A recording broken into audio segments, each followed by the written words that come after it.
en direct de la manifestation parisienne contre les violences faites aux femmes. C'est une manifestation extrêmement importante, surtout après une semaine qui a été marquée par 4 féminicides absolument terribles qui nous rappellent le caractère systémique de ces violences.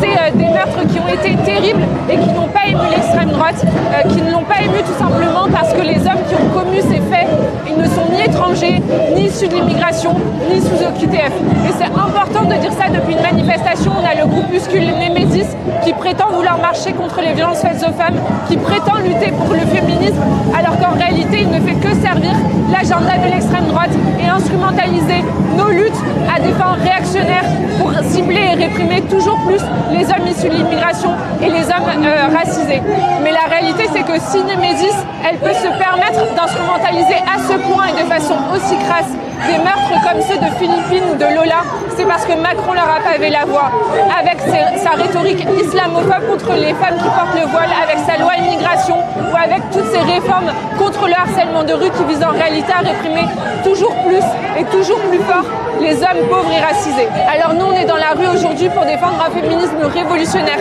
un féminisme anti-impérialiste et antifasciste qui soutient la Palestine et qui défend la régularisation de tous les sans-papiers. Mais on est aussi dans la rue pour défendre un féminisme indépendant de l'État et de ses institutions, parce qu'on n'obtiendra rien en interpellant toujours plus le gouvernement et en demandant toujours plus de moyens sécuritaires. Nous, on pense que pour lutter contre les violences sexistes et sexuelles, il faut aussi permettre l'indépendance des minorités de genre et des femmes en augmentant les salaires, en réquisitionnant les logements vides, en ouvrant des crèches